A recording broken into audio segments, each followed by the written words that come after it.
C'est un poste où, contrairement à beaucoup d'autres, où Qui est pas effectivement, doublé. voilà, le seul, je dirais, le seul arrière droit de métier, je dirais, qui maîtrise le poste, c'est Mathieu Desplagne, puisque William Rémy est plus il a une formation de défenseur central, il peut jouer aussi au milieu un peu dans l'axe. Moi, j'ai souhaité faire jouer William parce que je voulais avoir cette possibilité d'avoir deux options. William et Mathieu sont pas tout à fait les mêmes profils. William, c'est un profil plus athlétique et c'était intéressant. Moi, je voulais voir ça pour que sur la fin de saison, on ait ces possibilités-là. Après, sur le fait que l'effectif soit conçu de telle manière, moi, je suis arrivé le 27 janvier. Je savais qu'on ne pourrait pas prendre de joueurs. Je ne me suis pas soucié de ça. Et aujourd'hui, je vais surtout pas dire, alors qu'on est fin mars, il nous faut tel ou tel joueur. On a un groupe qui est ce qu'il est. Moi, je pense que ce groupe-là a les moyens Mhm. largement de rester en Ligue 1. Et donc moi je ne travaille qu'avec l'effectif tel qu'il est, optimiser les ressources qu'on a pour trouver les meilleures solutions. Vous me parlez beaucoup d'intersaison, mais je ne sais pas si vous mesurez, je dirais si le club devait rester en Ligue 1 ou ne pas être en Ligue 1, la différence que Mais elle ça est fait. énorme. Ouais, Donc ouais. aujourd'hui, alors vous que vous en souciez, je peux comprendre, quoi, et c'est normal, et moi j'y pense aussi un peu, mais et plus la saison avancera, plus j'y penserai, plus j'espère que plus la saison Mhm. avancera, enfin, plus on se rapprochera de la dernière journée, plus on en parlera. Ça veut dire Mhm. qu'on aura obtenu ce maintien. Mais là, aujourd'hui, très franchement, moi, dans ma fonction, dans tout ce qu'il y a à faire en ce moment, je ne reste que focalisé sur les 7 matchs qui restent. Enfin, d'abord Guingamp, après Lyon, après Nantes, etc. Et très franchement, à l'avenir, on aura le temps de le préparer. Le club aura les moyens, on aura les discussions qu'il faut pour faire des choix. Et mon inquiétude, c'est pas le mot, c'est pas inquiétude, mais ma concentration, mon implication, elle n'est que sur cette match-là. Et ça peut pas être autrement. Parce que si on tire des plans sur la comète aujourd'hui, c'est complètement inutile parce que en fonction de Ligue 1 ou Ligue 2, les options ne seront pas du tout les mêmes, forcément. Et donc on ne peut pas anticiper des choix, prendre des décisions tant qu'on n'a pas la certitude de la division dans laquelle on va aller. Et mon job, c'est qu'on soit sûr de rester en Ligue 1 le plus tôt possible. Le président, ben, moi je considère que j'ai deux présidents au Montpellier, Louis Nicolin et Laurent Nicolin. Les tâches sont, enfin les fonctions, les responsabilités sont très bien réparties. Louis Nicolin est le président du club, je dirais, c'est lui qui décide de la stratégie. J'ai des communications avec lui tous les 2 jours, enfin, au minimum 2 fois par semaine, le plus souvent 3 fois par semaine. Laurent Nicolin, je le vois quasiment tous les jours. Voilà, après moi, je fais à Montpellier comme j'ai fait dans tous les clubs, c'est-à-dire que j'informe de mes décisions, je prends des décisions, j'informe de mes décisions à Louis Nicolin et à Laurent Nicolin, j'explique parfois mes choix, des fois ils me le demandent même pas. Voilà, moi j'ai ce devoir, je ne suis qu'un salarié du club, je dirais, je suis un cadre qui a des décisions à prendre, j'ai toujours eu un profond respect pour ma hiérarchie, encore plus peut-être à Montpellier parce que la famille Nicolin, et Louis Nicolin c'est lui qui a créé le club et qui fait ce qu'il en est aujourd'hui. Et moi, en tant que salarié, en tant que cadre, en tant qu'entraîneur, j'ai un devoir d'information par rapport à ma direction, mais ça se fait naturellement. Et voilà, dans la communication, il y a aucun souci. Les inquiétudes qu'on a tous les trois, je dirais, enfin, l'ensemble des dirigeants, l'ensemble du staff technique, c'est voilà, de gagner les matchs qu'il nous faut gagner pour rester en Ligue 1 et ensemble préparer une saison en Ligue 1 dans quelques semaines. Moi, j'ai pas trouvé un groupe abattu, c'est-à-dire que j'ai trouvé un groupe qui était dans le questionnement par rapport à la saison qui est vécue. Bon, il y a eu Roland, après il y a eu Bruno et Pascal qui ont assuré l'intérim pendant quelques semaines. Ensuite, moi j'arrive, donc forcément, c'est pas des choses qui sont communes, qu'il y a Mhm. plus une situation au classement qui a été difficile. Tu as toujours oscillé entre la 20e et la 15e place, donc forcément, c'est un groupe qui est. Alors que tu es dans un club, quand même, t'es dans un club qui a été champion il y a 4 ans, quoi. Donc forcément, les joueurs qui débutent une saison Montpellier Hérault, au départ, c'est pas forcément pour jouer un maintien. Et ils se sont retrouvés très vite dans cette situation. Donc, c'est des saisons difficiles pour des joueurs. Hein. Mentalement, il y a des questionnements, il y a des incompréhensions. Donc, moi, j'ai trouvé un groupe qui était dans l'attente d'un entraîneur qui les aide à trouver des clés sur le terrain. Mais j'ai pas trouvé un groupe abattu, ni physiquement, ni mentalement. J'ai pas trouvé un vestiaire, je dirais, détérioré où l'ambiance n'est pas bonne. Non, non, les joueurs sont prêts à travailler, étaient prêts à travailler, sont prêts à travailler. L'ambiance est bonne, très franchement, malgré le fait qu'il y ait beaucoup de joueurs pros, et ça, Mhm. c'est des situations pas faciles. Hein. On a 28 professionnels, et c'est-à-dire qu'il y en a beaucoup qui ne jouent pas.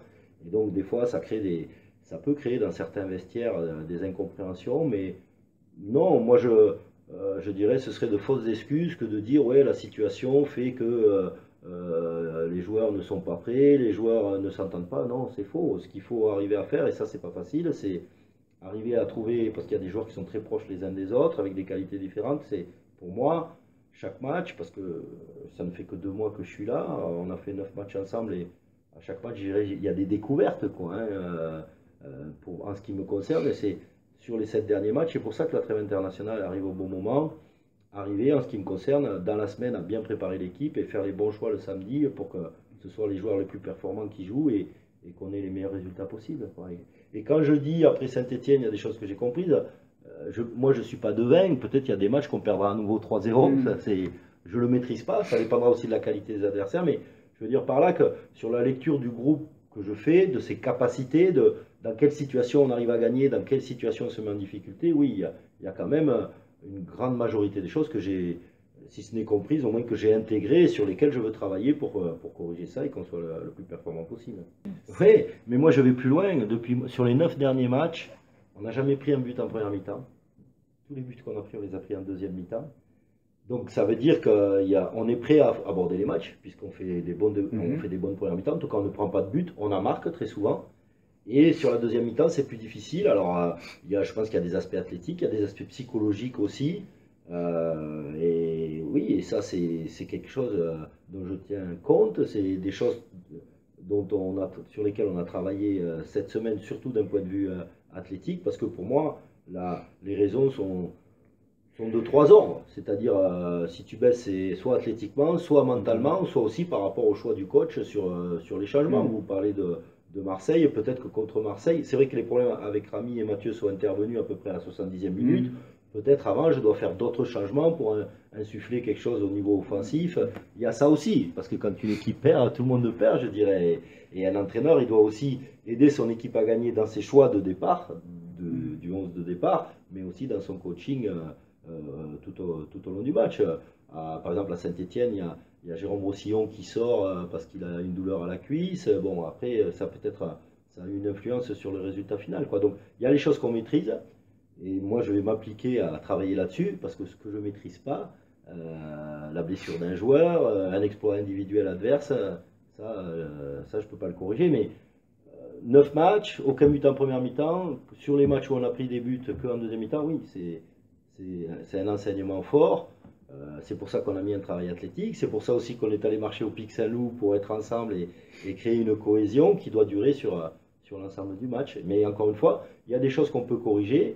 Et puis il y a des choses plus difficiles parce que des fois il y a des joueurs qui lâchent alors que tu n'y t'y attends pas. Et il y a des joueurs dont tu sais que sur certains aspects psychologiques ou physiques ça va être difficile. Donc c'est à moi à trouver cet équilibre-là pour qu'on puisse être constant sur les matchs. Et c'est d'autant plus, je dirais, difficile pour moi que par exemple sur les matchs contre Lille et Paris, Lille on marque 3 buts en deuxième mi-temps sans en encaisser. Et puis contre Paris on a quand même tenu la distance. On a été en difficulté en début de match, mais sur la deuxième mi-temps on fait de très bonnes choses, quoi. Donc c'est assez... c'est pas linéaire, quoi, hein. D'un match à l'autre, des fois, effectivement, ça peut changer, et c'est ce qui est difficile pour moi dans l'analyse, mais il y a quand même des caractéristiques générales qui ressortent. Si c'était linéaire, on serait le Barça de Johan Cruyff. Non, on ne serait pas le Barça, mais c'est vrai que c'est assez rare, ce genre de situation-là, et la situation du Montpellier-Hérault est quand même très particulière, quoi, et que donc... le tri à faire entre les choses qu'on ne maîtrise pas et les choses qu'on peut maîtriser et améliorer, c'est pas évident. Et moi, j'ai beaucoup réfléchi à ça et on travaille à ça, justement. L'objectif sur la fin de saison, c'est effectivement, et on a tracé les grandes lignes, c'est être constant sur 90 minutes et puis être capable, dans notre jeu offensif, de faire preuve de plus de spontanéité. Quand on a été constant et qu'on a été spontané offensivement, on a gagné les matchs. Un entraîneur est un lien entre l'extérieur et l'intérieur, je dirais. Un entraîneur est un lien entre son groupe et sa direction. Un entraîneur est un lien entre le club et l'extérieur du club. L'entraîneur, c'est le joueur, c'est la personne qui passe le plus de temps au club, normalement, le plus souvent, avec les kinés, parce que les kinés travaillent beaucoup aussi. Enfin, le staff technique passe du temps. L'entraîneur a une communication avec tous les membres du club, quoi, hein, staff technique, staff médical, joueurs, direction. Et donc c'est important aussi. Et nous sommes quoi, hein, quand on est un club de foot? on représente une ville, on représente des partenaires privés publics, on représente des supporters. Et pour moi, mon job, j'ai un devoir d'information par rapport à tous ces gens-là, quels qu'ils soient. Et donc, dans ces gens-là, il y a des supporters, des gens qui sont passionnés de leur club depuis toujours, qui sont passionnés de ce club-là bien avant que moi je n'y arrive, et bien donc je dois avoir du respect pour ces gens-là qui accompagnent cette équipe cette année, les années précédentes, qui l'accompagneront encore, même quand je ne serai plus là. Donc je dois avoir ce respect-là, je dois avoir ce devoir d'information, parce que je suis au cœur du métier, je dirais, je peux donner des informations, et je me fais un devoir de le faire, quoi. Et c'est important de partager ça. Alors, il y a des choses que je fais qui sont peut-être pas appréciées, mais ça, chacun est différent. Je pense que l'important, c'est d'avoir une sincérité dans ce qu'on fait. Moi, comme je dis souvent, j'ai pas de mal à parler de mon travail parce que je suis dans une sincérité absolue. Je sais que j'ai pas raison sur tout.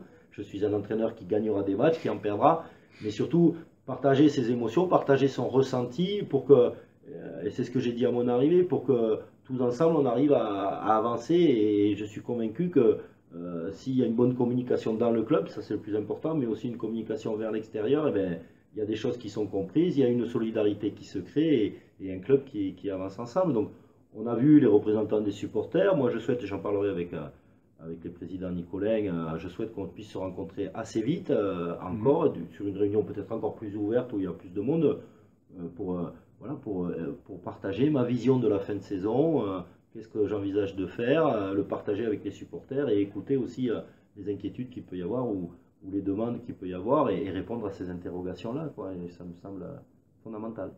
En tout cas, je suis ouvert à ça. Parfait.